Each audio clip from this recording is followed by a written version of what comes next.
Hello guys.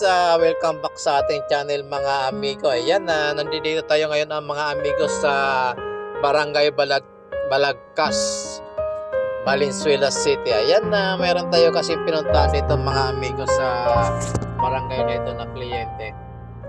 Dating seaman siya at medyo na aksidente ata sa trabaho, kaya nag-apply siya ng benefits sa ating opisina. Yan mga amigo, nakatatapos lang natin magpapirma doon sa kliyente ng mga dokumento at para pauwi na tayo dito mga amigo.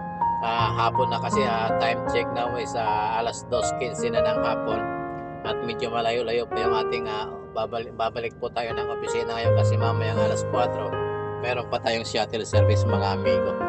Ayan, tuloy-tuloy lang tayo mga amigo at samahan nyo po kami sa aming pagta-travel pabalik sa aming opisina sa Makati.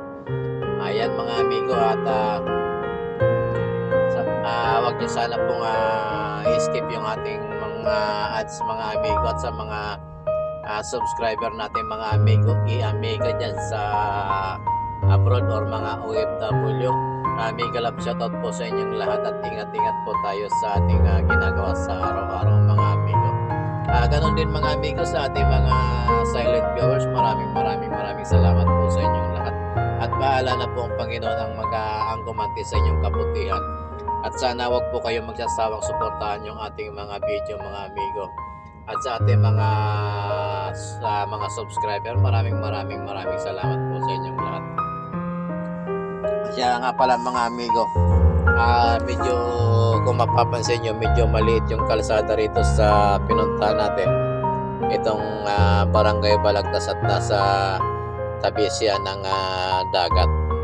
At sabi ng ating nakausap o yung ating kliyente na pinuntahan, isa siyang barangay kagawad at kaya nakapasok na rin siya sa politika.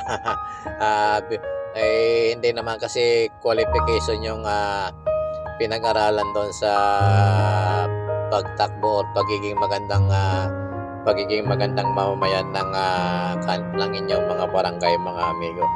Siya po ay mga amigo ay isang plumber lamang hindi lamang plumber po sa isang cruise ship yata or sa kanyang isang tawag dito yung tanker, at tatlong beses siya nakasakay at saka sa kabutihang pala din nakapag-ipon naman at nung ma-aksidente siya, binayaran siya ng company at pinagawa niya napakagarang bahay mga amigo, pero hindi natin kinunan yung kanilang bahay kasi baka pinagbabawal ng ating hindi tayo payagan pinapayagan ng ating mga kliyente na kunan yung kanilang bahay mga amigo.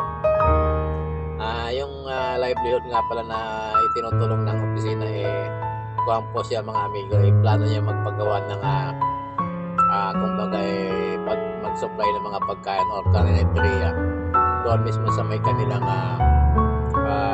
bakuran, at malapit din naman sa school yung kanilang bahay at medyo maganda-ganda na yung location. Siguro kung mapapatakbo nila ng maayos yung kanilang nakukuhang starter kit or puhunan, medyo maganda-ganda at mapapalago nila yung kanilang mga